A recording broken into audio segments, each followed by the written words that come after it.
Why not open yourself up? See what happens. You got nothing to lose but your fears. Thanks. I'll stick with my dildo. Helps me open myself, and it doesn't have a creep attached. What's up, review crew? We back with another review, and this time I went to go see Honey Don't, starring Margaret Qualley, Chris Evans, and Aubrey Plaza. Some pretty familiar names if you watch movies and television. It's a murder mystery that it lacks a lot. Let's just say that.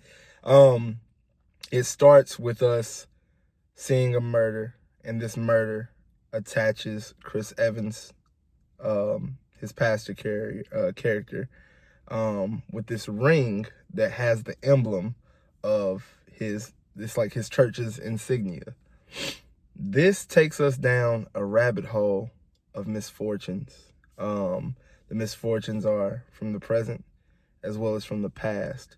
See, basically what Chris Evans is doing is he's holding fellowship and convincing these women that the godly thing to do is to submit to him, which in result is them submitting to the Lord.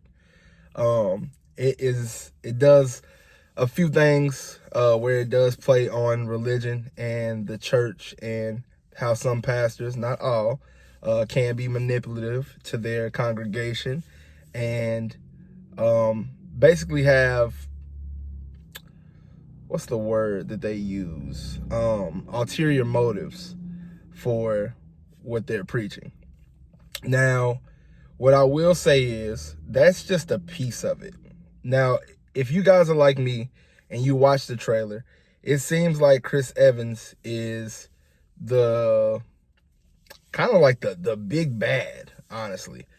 He's not. In essence, it starts out that way, but as you go down the rabbit hole, you start to see a lot more unfold.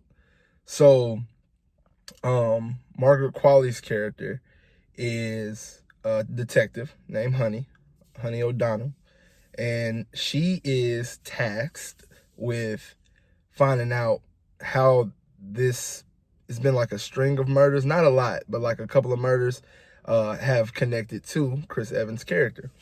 During this journey, we see that Chris Evans is using the church as a sexual trafficking front as well as a drug trafficking front.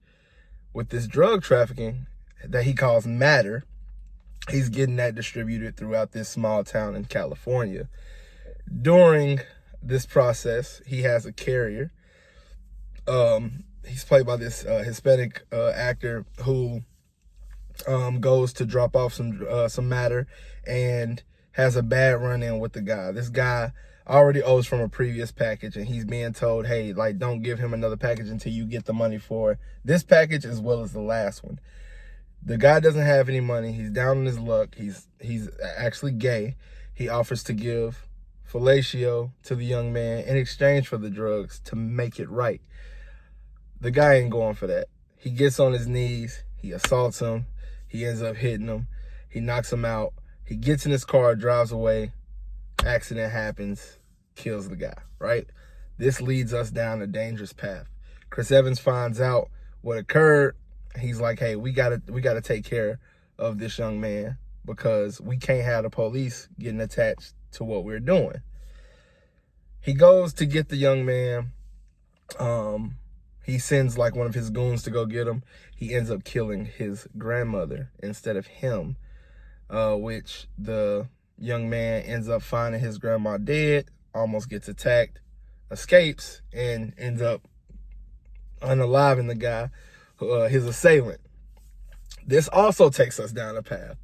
With this occurring, it allows for us to go on this wild goose chase across different characters in the movie. This is where it gets lost. That sounds simple enough, but all of a sudden, it just takes a left turn, and Honey has a niece. Her niece is dating this guy. She gets assaulted by the guy off camera, and she comes back and shows Honey like that her face, she has a black eye, has a scratch on her forehead, and she's basically like, this guy's been touching me, like hitting me and stuff like that. And Honey is like, I'm gonna go talk to him. So she goes, talks to him after the niece turns out to be missing. So when we see the niece go missing, it's this old man who's at her restaurant, and he keeps looking at her, like staring at her. She's nervous. She goes outside after work. He looks at her like lost, like gazed, and he's like, hey, I love you. And that forces her to run away. We don't hear nothing else about it, right? So turns out she goes over to the boyfriend's house to confront him about everything that occurred and possibly being the reason why she's missing in the first place. Turns out that he has nothing to do with that. She beats the shit out of him, goes on about her business. And in the midst of all of this, she's having an affair with a cop who's played by Aubrey Plaza. One day, she notices that when she goes to the precinct, she works in, what's the name of the place? In evidence. She works in evidence. She goes there and she's being replaced by another guy. She's like, hey, where's Aubrey? Like, where is she at? So he tells her, like, hey, this is her address, essentially. She goes to the home, and in the home, she finds a yearbook. This yearbook has Aubrey Plaza's picture in there, and it shows that she was a part of the youth ministries. Things start adding up. It's like, okay, so youth ministry, we having all these murders.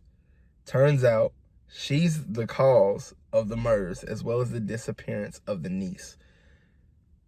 I don't know where the fuck this movie attempted to go, but I'm here to tell you, it does not go there.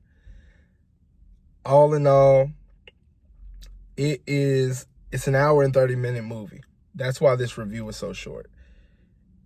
It's almost like it tries to take you on a ride, but the car breaks down in the middle of it.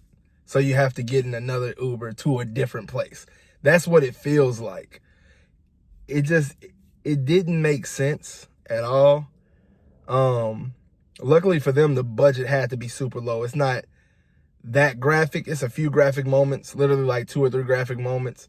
And other than that, I mean, it's a small California town. They're not really doing shit. So with the box office, they still should recoup their budget. But, crew, I don't know, y'all. Like, it is one of those movies. If you're a movie lover, go check it out.